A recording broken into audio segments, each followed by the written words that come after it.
The dust of the Texas plains settled on Hannah Ross's weathered cabin door as her baby's desperate cries pierced the stillness of the evening.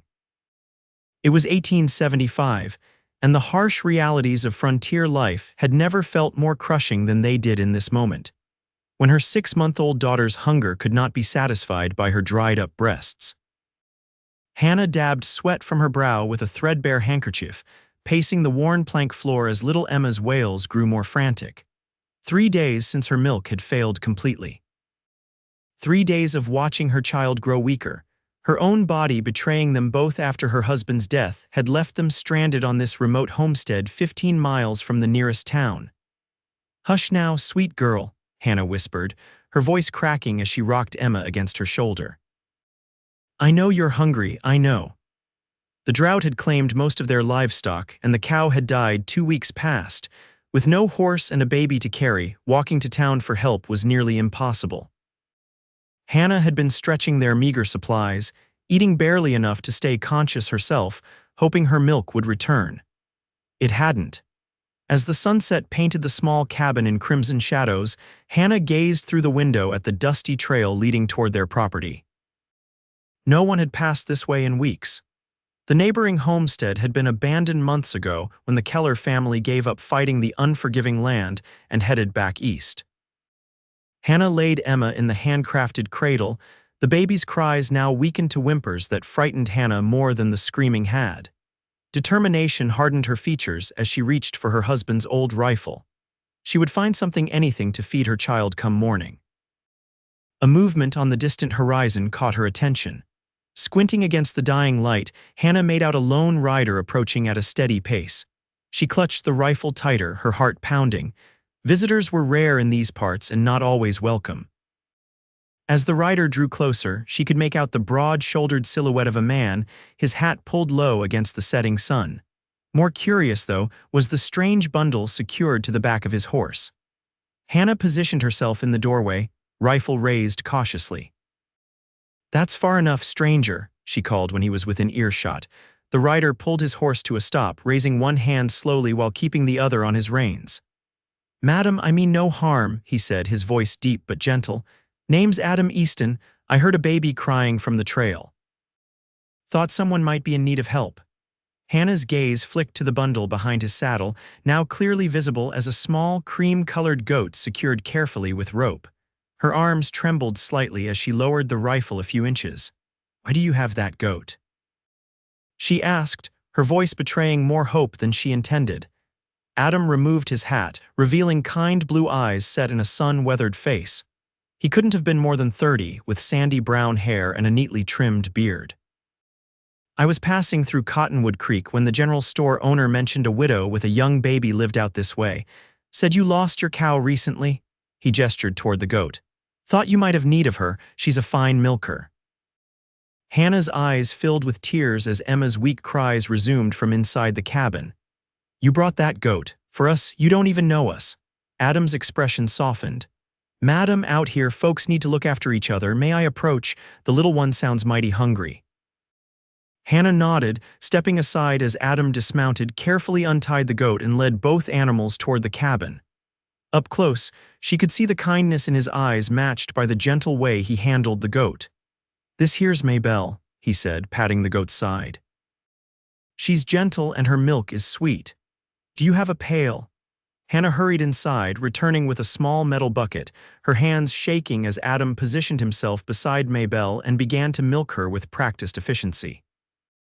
The warm, white liquid streamed into the bucket, and Hannah couldn't contain a small sob of relief.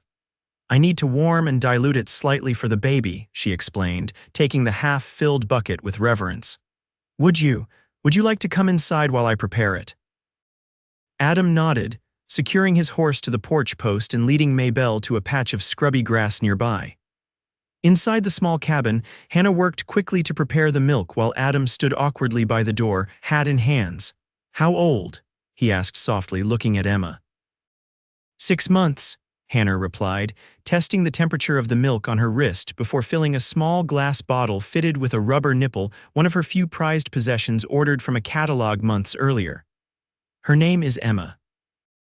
When she lifted the crying baby and offered the bottle, Emma latched on desperately. The cabin fell silent except for the eager suckling sounds as the hungry infant drank. "Thank you," Hannah whispered, looking up at Adam with tears streaming freely down her face now. "I don't know how to repay you for this. She hadn't eaten properly in days. I was afraid she—" Her voice broke. Adam shifted uncomfortably. "No need for payment, madam, just doing what's right." He glanced around the simple cabin, noting the neatly kept interior despite obvious poverty. "Your husband? Fever took him 3 months ago," Hannah said quietly, stroking Emma's soft cheek as she continued drinking. "Thomas Ross. We came out here from Missouri last year. He was determined to build us a good life." Adam nodded solemnly. "I'm sorry for your loss, Mrs. Ross." "Hannah," she corrected. "Please call me Hannah." As Emma drained the bottle, color already returning to her tiny cheeks, Hannah felt a weight lifting from her shoulders. She looked up at the stranger who had appeared like a miracle on the horizon and noticed for the first time the dust coating his clothes and the exhaustion in his eyes. "You've ridden far today," she observed. "Would you care for some coffee? It's the least I can offer." Adam's smile transformed his serious face. "That would be mighty welcome, thank you." As Hannah placed Emma in her cradle and moved to stoke the fire, she felt a flutter of something she hadn't experienced in months' hope. Outside, the Texas sun sank below the horizon, and Maybelle the goat settled contentedly beside the cabin, unaware of the pivotal role she would play in changing the course of 2 lives forever. Hannah busied herself preparing coffee while Adam settled into the lone chair at the small table. His eyes wandered the cabin, taking in the details of her life: the worn quilt draped over the single bed, the shelf of precious books, the dried wildflowers in a jar on the windowsill. "How have you managed alone all this time?" he asked as she handed him a steaming cup. Hannah leaned against the rough-hewn counter. "One day at a time. We had a good cow until 2 weeks ago. She was old when we got her, but her passing left us in a difficult position." She glanced toward Emma's cradle. "My milk had already started to decrease with the limited food, but after the cow died." Adam nodded, understanding the desperate situation without her needing to explain further. "Do you have family you could return to?" Hannah shook her head. "My parents passed years ago. Thomas's family never approved of me. A school teacher wasn't their choice for their rancher son." A sad smile crossed her face. "We were determined to prove them wrong, to build something beautiful out here. This land can be cruel," Adam said softly, "but there's beauty in it too." "There is," Hannah agreed, her gaze drifting to the window where the first stars appeared in the deepening twilight. "On clear nights when the moon is full, the prairie looks like it's covered in silver. Thomas used to say it was the earth's way of showing its true wealth." Adam sipped his coffee, studying her over the rim of his cup. Hannah Ross wasn't what anyone would call a classic beauty, but there was something striking about her. Her chestnut hair was pulled back in a simple knot, strands escaping around her face. Her eyes, a warm hazel, held a determination that impressed him despite the obvious exhaustion etched on her features. She couldn't be more than 25, yet she carried herself with the dignity of someone who had weathered far more than her years should have demanded. "What brings you to these parts, Mr. Easton?" Hannah asked, breaking his reverie. "Adam, please," he corrected with a small smile. "I've been working cattle drives mostly, saving up for a place of my own someday." He ran a finger along the rim of his cup. "I was headed toward San Antonio when I passed through Cottonwood Creek. Overheard some folk talking about the widow Ross and her baby, how they worried after hearing about your cow." Hannah's expression softened. "People have their own struggles. I wouldn't expect them to ride out all this way." "Sometimes folks want to help but don't know how," Adam offered. "Or they're afraid of intruding." A comfortable silence fell between them, broken only by the occasional pop from the fire and Emma's soft breathing from her cradle. For Hannah, having another adult to speak with felt like a luxury she had almost forgotten. "I should see to Maybelle and my horse," Adam finally said, finishing his coffee and rising to his feet. "Make sure they're settled for the night." Hannah straightened. "You're welcome to use the lean-to out back for your horse. As for you," she hesitated, "the nights get cold. You could bed down by the fire if you'd like." Adam looked surprised at the offer. "I wouldn't want to impose." "You saved my daughter's life today," Hannah said simply. "A spot by the fire is the least I can offer in return." While Adam tended to the animals, Hannah prepared a simple pallet near the hearth, using spare blankets and her husband's old coat as a pillow. When he returned, she had warmed some beans and sliced the last of her bread. "It's not much," she apologized, setting the plate on the table. "It's more than I expected," Adam replied sincerely. "Thank you." They ate in companionable silence, both aware of the unusual circumstances that had brought them together. When Emma stirred an hour later, Hannah prepared another bottle from Mabel's milk, her movements more confident this time. "May I?" Adam asked unexpectedly, gesturing toward the baby. Hannah hesitated only a moment before carefully transferring Emma into his large hands. The contrast was striking, his weather-roughened fingers cradling her delicate daughter with surprising tenderness. Adam settled back in the chair and offered the bottle, which Emma accepted eagerly. "You've done this before," Hannah observed. A shadow passed over Adam's features. "My sister had 4 little ones. I helped when I could." Hannah sensed there was more to the story but didn't press. Instead, she watched as this stranger, this cowboy who had appeared like an answer to an unspoken prayer, fed her daughter with the care one might show toward their own child. As night deepened around the small cabin, Hannah felt a curious lightening in her chest.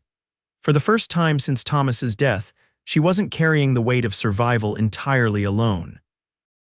She knew Adam would likely continue his journey tomorrow, but for tonight, the simple gift of his presence was enough to kindle a small flame of hope within her. Outside, the wind whispered through the prairie grass, and somewhere in the distance, a coyote called out to the moon.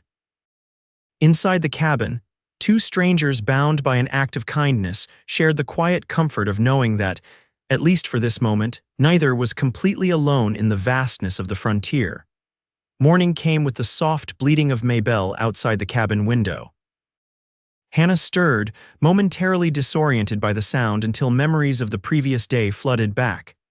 She glanced toward the hearth where Adam had slept, finding the blankets neatly folded and the space empty. A flash of disappointment coursed through her. Had he left already? She rose quickly, checking on Emma, who slept peacefully in her cradle, before moving to the door. Relief washed over her when she spotted Adam by the small barn, fork in hand as he cleared years of accumulated debris. He'd already created a small pen using broken fence posts and rope, where Mabel contentedly munched on prairie grass he'd gathered. "Good morning," Hannah called softly, pulling her shawl tighter around her shoulders against the early chill. Adam turned, wiping his brow with his sleeve. "Hope I didn't wake you. Thought I'd make Mabel a proper home before I head out." Hannah stepped into the yard, suddenly conscious of her rumpled appearance. "You didn't need to do that. It's no trouble. Besides," he gestured toward the goat, "she deserves a comfortable spot after making that journey tied to my saddle." Hannah smiled, watching as Mabel butted her head affectionately against Adam's leg when he approached her. "She seems quite taken with you." "Goats are good judges of character," Adam replied with a wink that sent an unexpected warmth through Hannah's chest. "I've prepared some coffee," she offered, "and there are eggs from the chickens. Would you join us for breakfast before you go?" Adam hesitated, glancing at the position of the sun. "I should be making tracks. San Antonio is still a good distance." "Of course," Hannah nodded, trying to mask her disappointment. "I understand." A cry from inside the cabin interrupted them. "That's Emma," Hannah said. "I should feed her." "I'll milk Mabel for you," Adam offered, already reaching for the bucket hanging on the barn door. Back inside, Hannah changed Emma and soothed her cries while waiting for the fresh milk. When Adam entered carrying the brimming pail, his hat respectfully removed, she felt an odd sense of rightness about the domestic scene they created. "She's hungry this morning," Hannah commented as she prepared the milk. "Thanks to you and Mabel, I don't have to listen to her cry without being able to help." Adam watched as she worked, his expression thoughtful. "Mrs. Ross, Hannah, I've been thinking." "Yes," she prompted when he paused. He ran a hand through his sandy hair, suddenly looking uncertain. "That barn needs quite a bit of work. The roof's got some holes that'll cause trouble come winter, and that fence around your vegetable garden won't keep much out as it stands." Hannah's cheeks flushed with embarrassment. "I know it's not in good shape." Thomas had plans to repair everything, but then the fever. "I could stay a few days," Adam said abruptly. "Help with the repairs before winter sets in, if you'd allow it, that is." Hannah stared at him, surprise evident in her expression. "But your business in San Antonio." "It'll keep," he replied simply. "Doesn't seem right, leaving a woman and baby out here with a place falling down around them." Hannah wanted to protest that they didn't need charity, that she could manage on her own as she had these past months. But Emma's contented suckling at the bottle reminded her of how close they'd come to disaster. Pride was a luxury she couldn't afford. "I can pay you," she offered, chin lifting slightly. "Not with money, but with meals and a place to sleep. And I'm not helpless, I can work alongside you." A smile tugged at Adam's mouth. "I don't doubt that for a moment, madam." And so Adam Easton's horse remained tethered beside the small homestead as the days began to pass. Each morning, he rose before dawn to milk Maybelle and tend to the animals before tackling the endless repairs the property required. Hannah was true to her word, working steadily beside him whenever Emma was sleeping. She held boards while he hammered, mixed mud for patching the cabin's chinking, and gathered stones to reinforce the well. On the third day, while repairing the barn roof, Adam glanced down to see Hannah in the garden below, Emma secured to her chest with a length of fabric as she pulled weeds with one hand and steadied the baby with the other. Something about the sight, her determination, her strength despite all odds, stirred something deep within him. "Hand me up that pile of shingles," he called, breaking his own reverie. Hannah looked up, shielding her eyes from the sun. "Give me a moment to settle, Emma." She placed the baby in a small basket in the shade of the cabin and returned with the wooden shingles, climbing partway up the ladder to pass them to him. "Thank you for doing this," she said, not for the first time. "I've been so worried about winter coming." Adam accepted the shingles, his fingers briefly brushing hers. "Winter's still a ways off. We'll have you set right before the first frost." The word hung between them, both noting his use of it but neither commenting. Over meals in the evenings, they had gradually shared pieces of their lives. Adam spoke of growing up on a small farm in Missouri, of losing his parents to influenza when he was 17, of his sister Mary, who had married a banker and moved to Oregon with her children. "She wanted me to come with them," he explained one night as they sat on the porch, watching the sunset while Emma slept inside. "But the West was calling me. Thought I'd make my fortune in cattle or maybe gold." "And did you?" Hannah asked, her hands busy mending one of his shirts torn during the day's work. Adam chuckled. "Not exactly, made enough to keep moving, to save a little, enough to know what I really want." "Which is?" Hannah prompted when he didn't continue. He gazed out at the darkening prairie. "Land of my own, something to build on, to pass down someday." His eyes shifted to her face, illuminated by the lantern between them. "Something like what you and Thomas started here." Hannah's hands stilled on her mending. "It was his dream more than mine at first. I was a school teacher before we married. Books and learning were my passion." She smiled softly. "But Thomas made me see the beauty in this life, the freedom of it." "Do you regret coming west with him?" She considered the question carefully. "No, despite everything, no. This land gets into your blood, and if we had stayed in Missouri, I wouldn't have." Emma. Her voice lowered. "Though I've questioned whether I can give her the life she deserves, alone out here." "You're stronger than you give yourself credit for," Adam said quietly. Hannah's eyes met his, something unspoken passing between them before she looked away, returning to her mending with slightly flushed cheeks.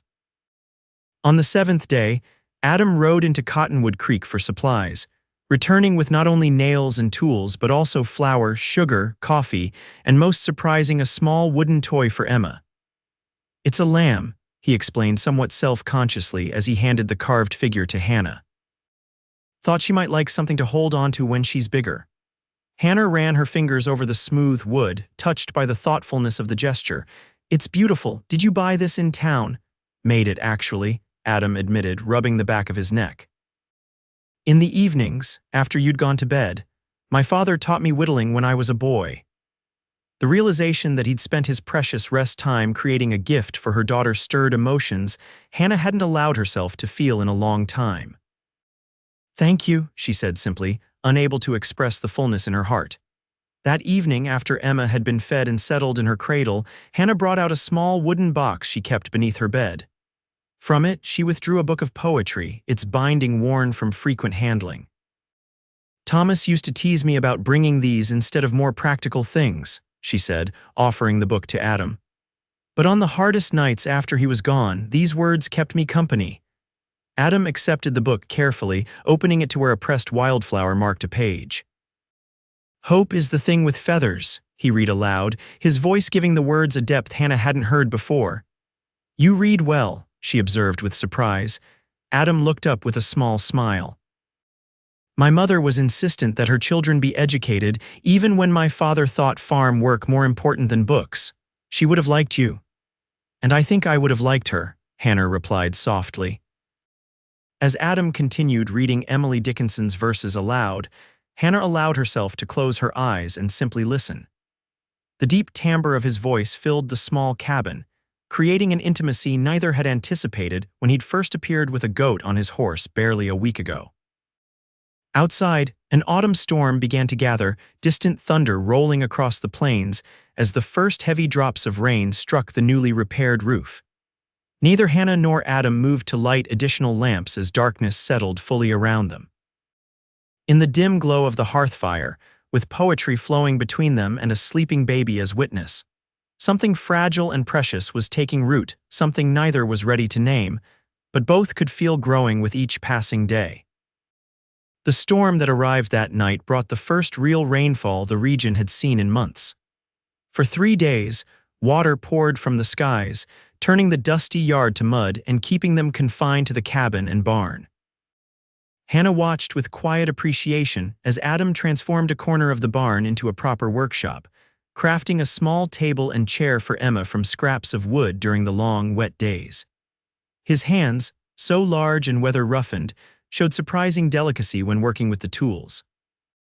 "She won't be able to use these for some time yet," Hannah commented as she brought him a cup of coffee, Emma balanced on her hip. "I know," Adam replied, sanding the edge of the tiny chair with careful strokes, "but she'll grow faster than you expect." "My sister's children seem to shoot up overnight." Hannah leaned against the workbench, studying his profile as he concentrated on his task. In the 2 weeks since his arrival, Adam had become a fixture in their lives.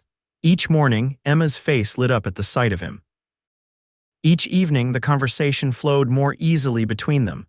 The thought of him eventually continuing to San Antonio created a hollow feeling in her chest that Hannah tried not to examine too closely.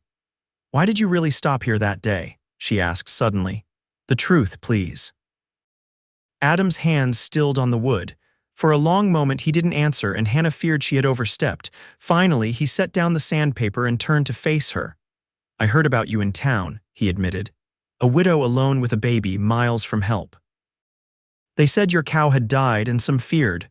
He hesitated. "Some feared by the time anyone checked on you it might be too late." "So it was pity," Hannah said quietly. "No," Adam's voice was firm. "It was respect.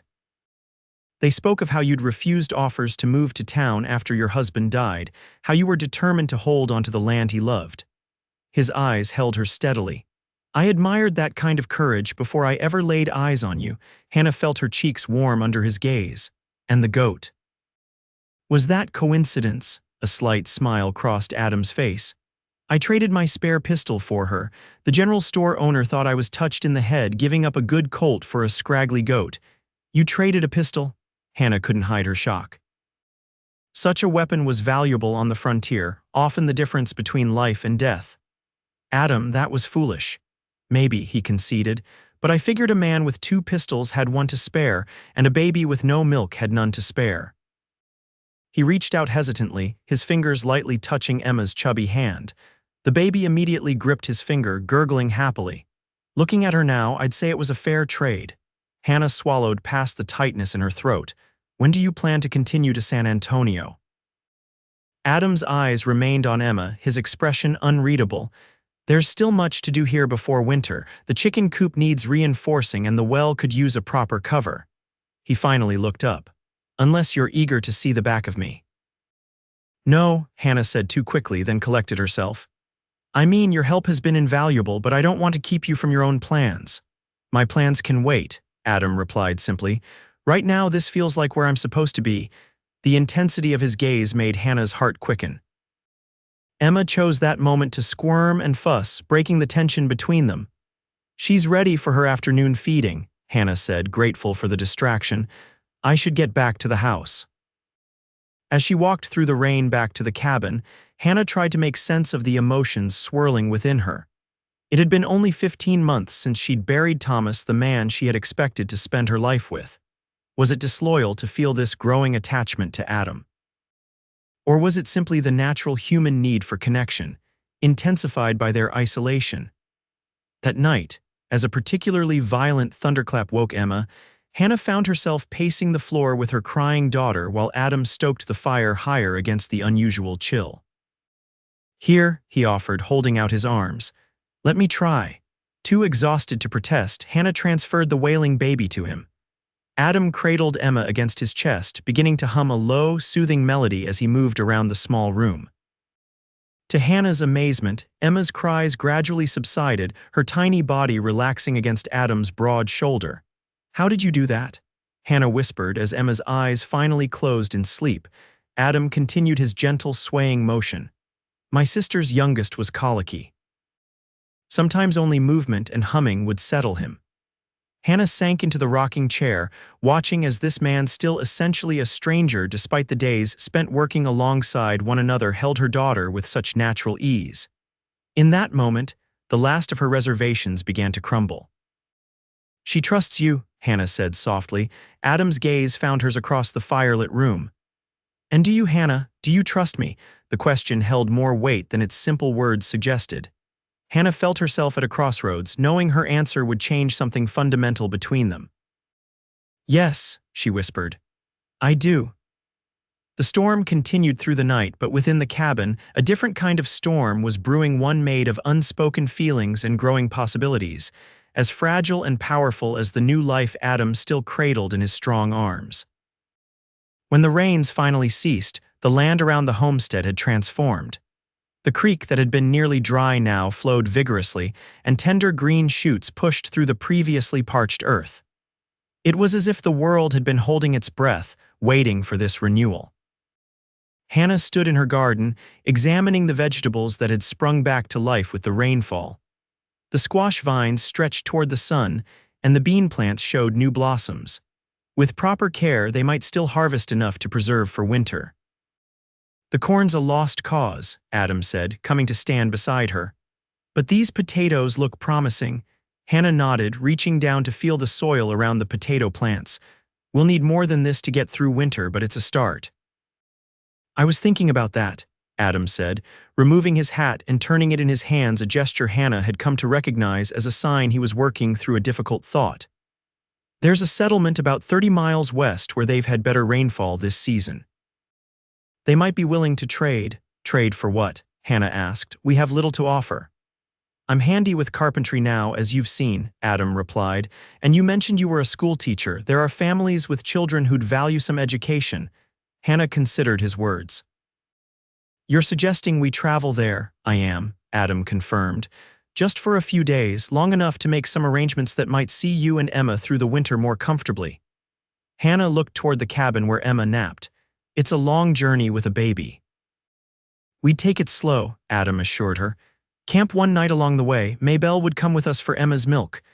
There it was again, that simple word that implied a future neither had openly acknowledged. "When would we go?" Hannah asked, making her decision. Adam's face brightened. "I thought after the next round of repairs. 3 days from now, if the weather holds." As he outlined his plans for reinforcing the wagon and preparing for the journey, Hannah found herself watching the animation in his face, the confidence in his movements. In the weeks since his arrival, Adam had changed, the road-weary drifter replaced by a man with purpose. What she hadn't fully acknowledged until this moment was how much she had changed as well. The paralyzing grief that had dominated her days after Thomas's death had gradually given way to something else. She still honored his memory, still missed him with an ache that would never fully disappear.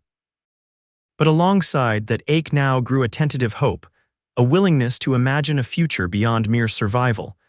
The journey to the western settlement proceeded as Adam had planned. They left at dawn, Emma secured in a makeshift cradle built into the wagon, Maybelle tethered behind, and Adam's horse pulling the refurbished vehicle. Hannah sat beside him on the bench seat, acutely aware of his presence as their shoulders occasionally brushed over the rough terrain. "Tell me about your teaching days," Adam requested as the miles stretched before them. Hannah smiled at the memory. I taught in a one-room schoolhouse outside St. Louis. Children from 6 to 16 all learning together. Some barely knew their letters, others were reading Shakespeare. You must have been good at it, Adam observed. Your eyes light up when you speak of it. I loved it, Hannah admitted. Seeing a child grasp a difficult concept for the first time, there's nothing quite like it. She glanced at him curiously. What about you? Before the cattle drives and drifting, Adam kept his eyes on the trail ahead. Tried my hand at many things, farming with my father until he passed, mining for a spell in Colorado that was a mistake, worked a season as a blacksmith's apprentice. He chuckled. I've always been restless, I suppose. Until recently. Hannah wanted to ask what had changed but held her tongue. Instead, she watched the landscape unfold around them, rolling prairie giving way to scattered copses of oak and cottonwood as they followed the creek westward.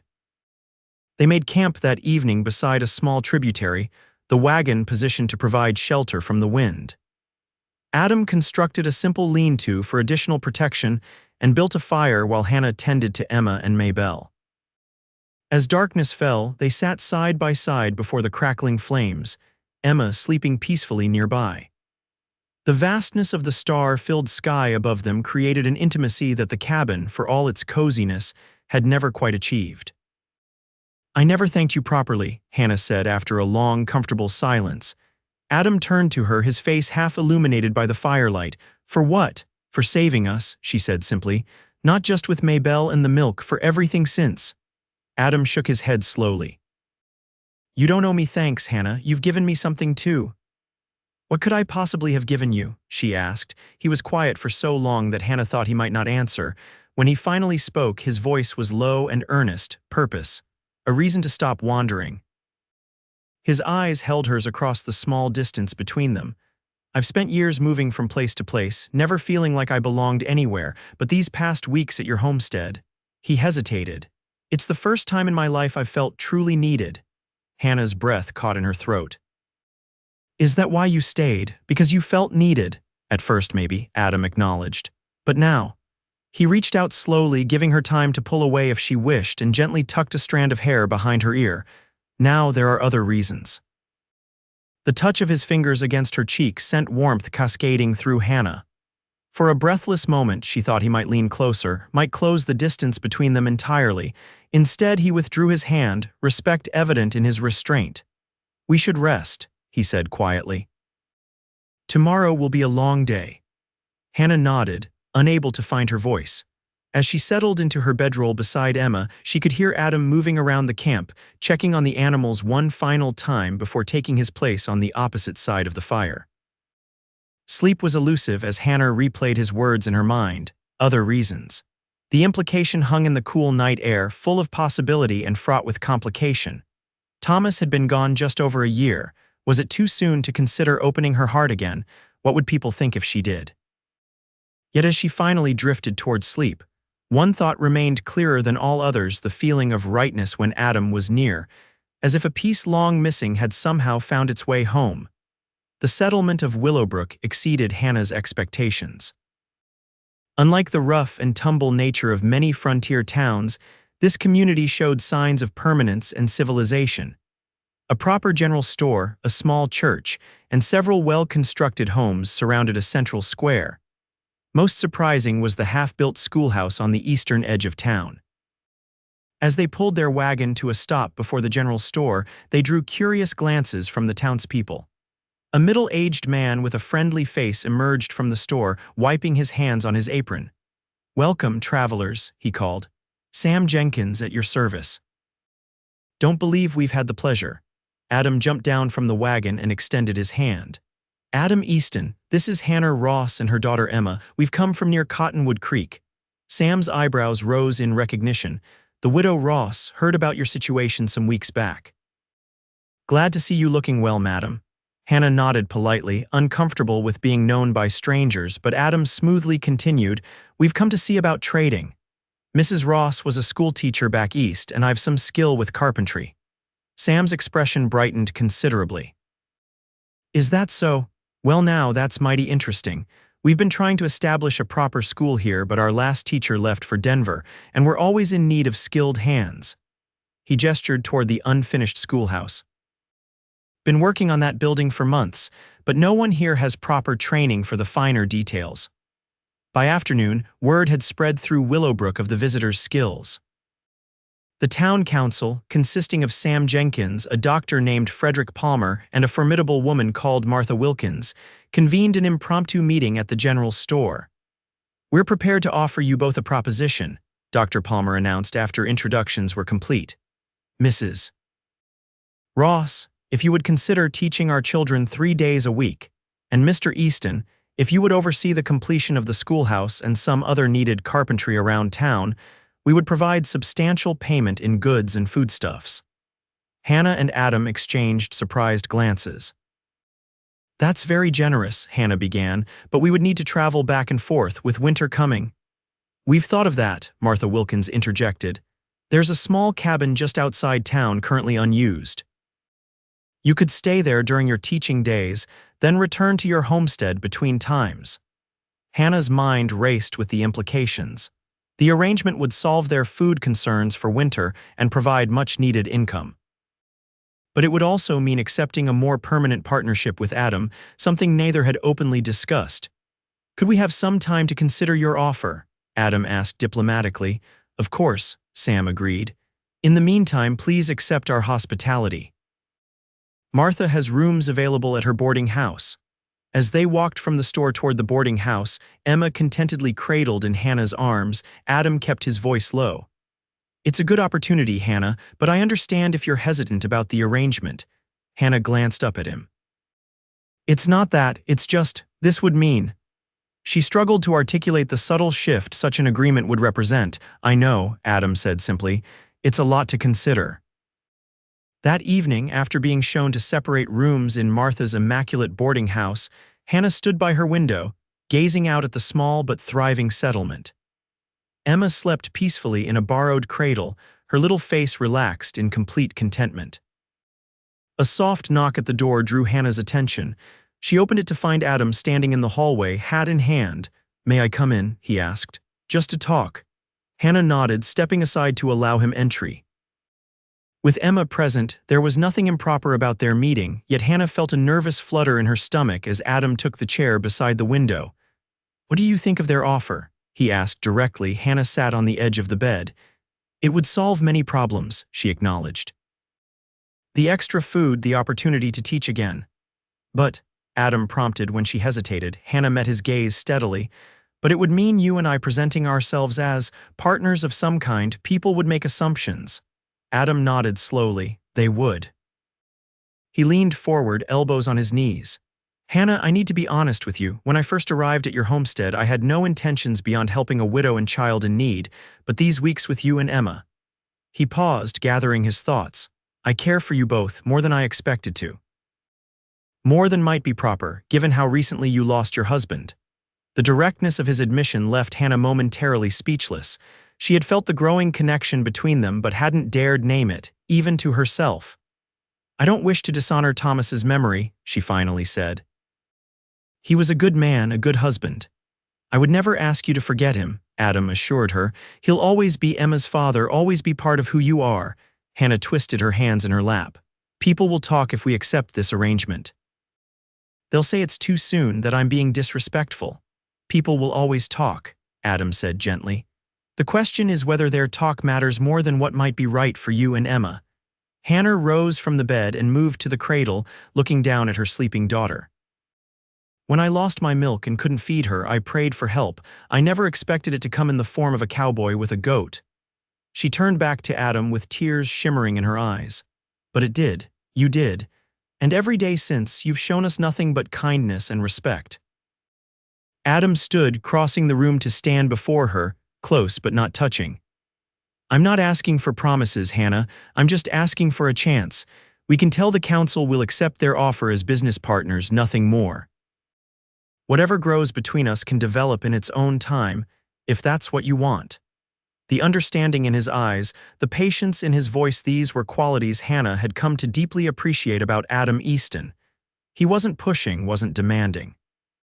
He was offering her space to move forward at her own pace.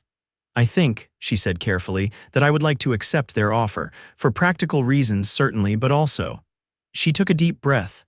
"Also because I've come to value your company, Adam, more than I expected to." The smile that spread across his face warmed Hannah to her core. "Then we're agreed," she nodded, returning his smile. "We're agreed." Adam reached out slowly and took her hand in his, squeezing it gently. "Thank you for trusting me, Hannah Ross." As he bid her good night and left her room, Hannah felt a curious lightness in her chest. The path ahead wasn't clear and challenges certainly awaited them. But for the first time since Thomas's death, she was looking forward rather than backward, and the future no longer seemed quite so daunting. The following months established a rhythm to their lives that neither Hannah nor Adam could have anticipated. 3 days each week, they traveled to Willowbrook, where Hannah taught the settlement's 23 children in the newly completed schoolhouse, while Adam undertook carpentry projects throughout the community.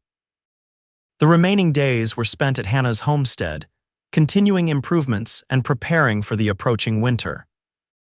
As December arrived, bringing the first heavy snowfall, Hannah stood at the cabin window watching as Adam constructed a small sleigh for transporting Emma during their journeys to town.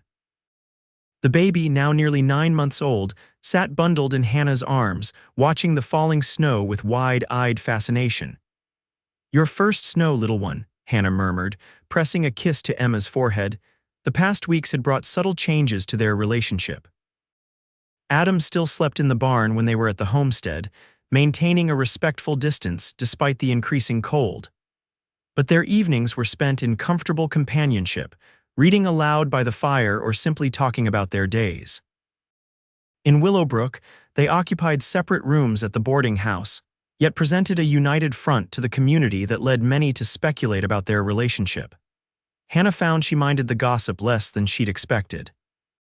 The kindness with which the settlement had received them, the genuine appreciation for her teaching and Adam's craftsmanship, had quickly overcome any initial awkwardness. Several of the women had taken Hannah under their wing, particularly Martha Wilkins, whose no-nonsense exterior concealed a deeply compassionate heart. "You know," Martha had said one afternoon as they prepared for the children's Christmas pageant, "that man of yours looks at you the way my Henry used to look at me. 40 years we had together, and he never stopped looking at me like I hung the moon."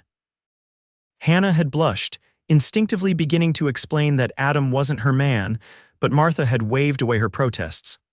"Life's too short for unnecessary waiting," the older woman had advised. "My Henry would have been the first to tell me to find happiness again if he'd gone before me." These conversations had planted seeds in Hannah's mind, causing her to examine her feelings more honestly than she had before. The grief for Thomas remained, but it had softened into a gentle ache rather than the sharp pain of fresh loss.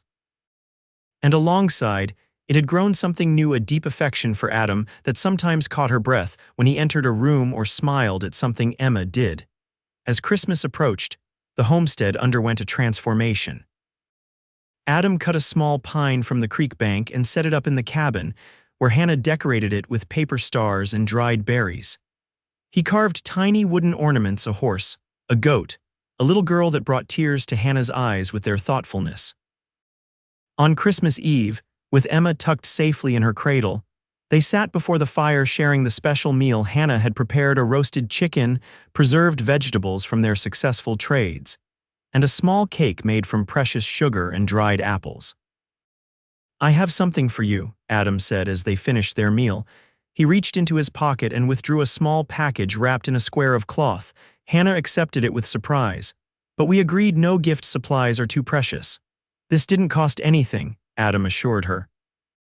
"Except time." Hannah carefully unwrapped the cloth to reveal a delicate wooden locket carved from pale pine and polished to a warm glow. A tiny clasp allowed it to open, revealing an even smaller carving inside, a perfect miniature of Emma's face, captured with remarkable detail.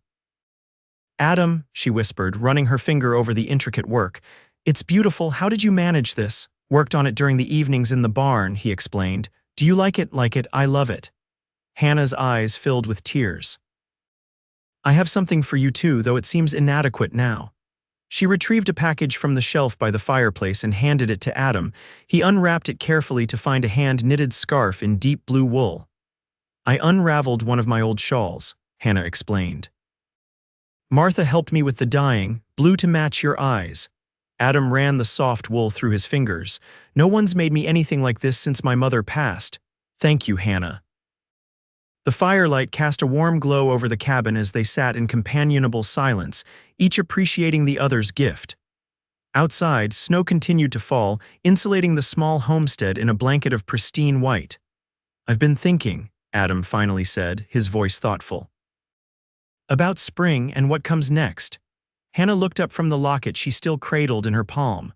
"What do you mean?" Adam set the scarf aside and leaned forward, his expression serious. "I've saved most of what I've earned in Willowbrook. By spring, it should be enough to purchase additional livestock, maybe a cow, some more chickens, seeds for planting." He hesitated. If you'd want me to stay on, that is." Hannah felt her heart quicken. "You mean continue our arrangement?" Adam shook his head slowly. "No, Hannah. I mean something more permanent." He took a deep breath. "I care for you and Emma more than I thought possible when I first rode up with Maybelle tied to my saddle. These months with you have been the happiest of my life." Hannah's hands trembled slightly. "Adam, I'm not asking for an answer tonight," he hurried to add. "I know it might still be too soon. I know Thomas will always hold a special place in your heart, but I wanted you to know where my thoughts are heading, where my heart is heading." The emotion in his voice, the sincerity in his eyes, Hannah found herself overwhelmed by the feelings surging through her. For months, she had been carefully navigating the transition from grieving widow to whatever she was becoming. For months, she had told herself that her growing feelings for Adam were merely gratitude, merely friendship born of shared circumstances. But sitting across from him on this snowy Christmas Eve, the truth could no longer be denied. Somewhere along the way, between the goat milk that saved her daughter's life and the countless moments of kindness that followed, Hannah Ross had fallen in love with Adam Easton. "I don't need until spring," she said softly. Adam's brow furrowed in confusion. "What do you mean?" Hannah set the wooden locket carefully on the table and moved to sit beside him on the bench. "I mean that I've spent enough time living in the shadow of what was lost. Emma deserves a future full of joy, and so do I." She reached for his hand, twining her fingers with his. "So do we."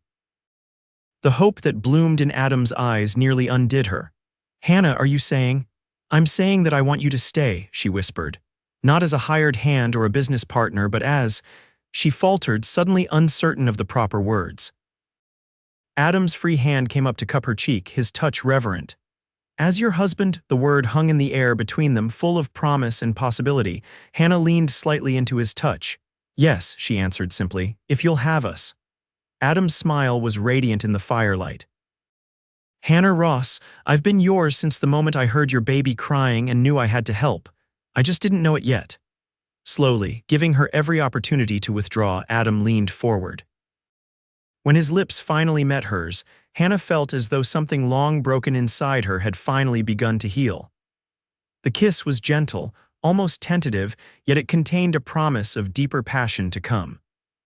When they parted, both slightly breathless, Emma stirred in her cradle, making soft cooing sounds as if in approval. They both laughed quietly, the tension of the moment breaking into shared joy. "When?" Adam asked, his eyes never leaving Hannah's face. "When would you want to?" "After New Year's," Hannah decided. "We can ask Reverend Collins in Willowbrook, something simple with Emma and our friends there." Adam nodded, his smile impossibly wide. "And afterward, would you want to stay here or—" "This is our home," Hannah said firmly.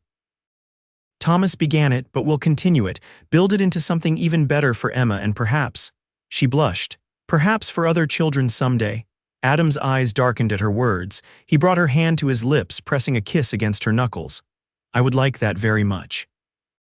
As the snow continued to fall outside the small cabin, Hannah and Adam remained by the fire, talking late into the night about their hopes and plans for the future. The wooden locket and blue scarf lay side by side on the table, first gifts in what both hoped would be a lifetime of giving to one another.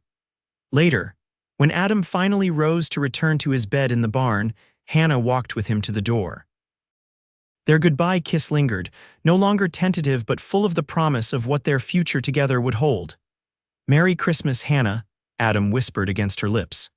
"Merry Christmas, Adam," she replied, her heart lighter than it had been in longer than she could remember. As he stepped out into the snowy night, Hannah stood in the doorway watching until he disappeared into the barn.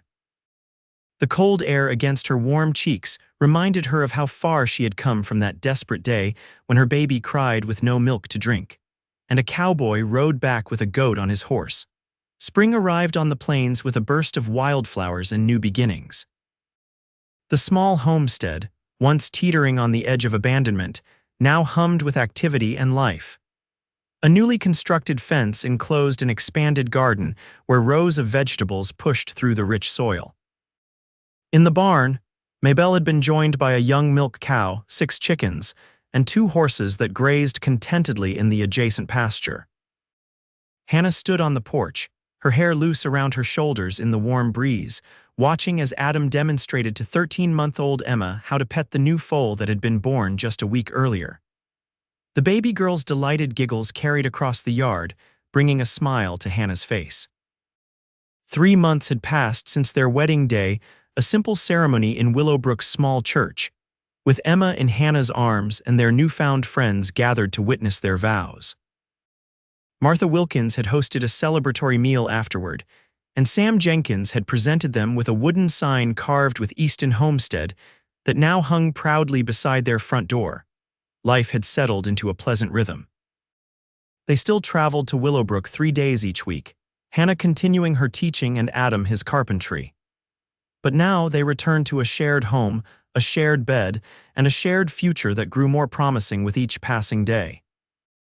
The winter had brought its challenges: heavy snows, bitter cold, and a brief illness that had swept through the region, touching Emma with a frightening fever that had Hannah and Adam taking turns at her bedside for 3 terrifying nights. But they had weathered each storm together, their bond strengthening through adversity. "Mama, Mama," Emma called, her small hands waving excitedly as she toddled toward Hannah, Adam following close behind to ensure she didn't fall.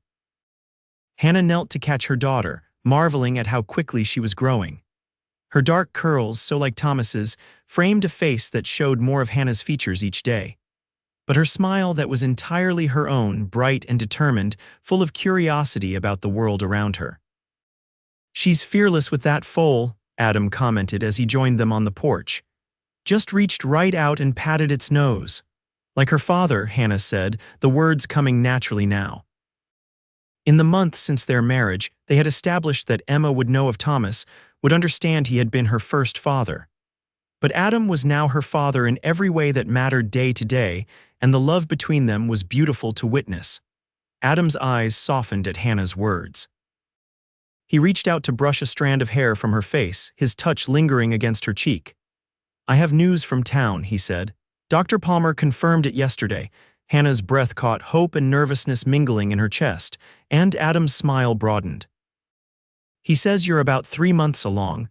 We should expect our new arrival sometime in November." Though they had suspected the pregnancy for weeks, having it confirmed sent a wave of joy through Hannah. She pressed a hand to her still flat stomach, imagining the new life growing within a brother or sister for Emma, a child created from the love she and Adam shared. "November," she repeated softly, "just in time for Thanksgiving." Adam knelt beside her, gathering both her and Emma in his strong arms. "We have so much to be thankful for already." As the sun began its descent toward the western horizon, painting the prairie in shades of gold and amber, the small family remained on the porch of their homestead. Emma eventually dozed in Hannah's lap, her chubby fingers curled around the wooden locket she had claimed as her favorite toy. "Do you ever think about how different things might have been?" Hannah asked quietly, watching the sunset. "If you hadn't heard about us in town that day, if you hadn't traded your pistol for Maybelle." Adam's arm tightened around her shoulders. "I try not to," he admitted. "The thought of what might have happened to you and Emma." He shook his head. "I prefer to think it was meant to be. That something larger than ourselves guided me to your door that day." Hannah leaned into his embrace, finding comfort in his solid presence. "A cowboy, a crying baby, and a goat," she mused. "Not exactly the romance I read about in my books growing up." Adam chuckled, the sound rumbling pleasantly against her side. No, but it makes a better story, don't you think? The best story, Hannah agreed, tilting her face up to receive his kiss. As twilight deepened around the Easton homestead, a gentle bleating from the barn announced Mabel's return from the pasture. The faithful goat, whose milk had once saved Emma's life, now provided cheese and butter for their table, a constant reminder of the day their journey together had begun. Inside the cabin, a fire waited to be lit against the evening chill. On the mantel sat Adam's most recent carving, a family of 4, the fourth figure just a small bundle in the mother's arms, a promise of what was to come. Beside it stood a framed page from Hannah's poetry book, the words illuminated by Adam's careful hand. "Hope is the thing with feathers that perches in the soul." As they rose to carry Emma inside, Hannah paused for one final look at the land that had nearly defeated her, that had taken her first husband but had also given her a second chance at happiness. The prairie stretched out before them, vast and challenging but no longer frightening. "Come on, love," Adam said softly, his free hand extended toward her. "Let's go home." Hannah took his hand, their fingers intertwining with practiced ease. Together they crossed the threshold into their cabin, closing the door on the gathering darkness outside. Within those sturdy walls, built by Thomas's hands and maintained by Adam's, lay everything Hannah had ever truly wanted: family, love, and the quiet certainty that whatever challenges tomorrow might bring, they would face them together. As Adam lit the lamps and Hannah settled Emma into her bed, now a proper child's bed that Adam had crafted with loving attention to detail, the story of how they had found each other continued to unfold. It was no longer simply about a desperate mother, a crying baby without milk, and a cowboy who returned with a goat on his horse. It had become something far richer, a tale of second chances, of love discovered in unexpected places, and of the family they were building together on the wild frontier they all now called home.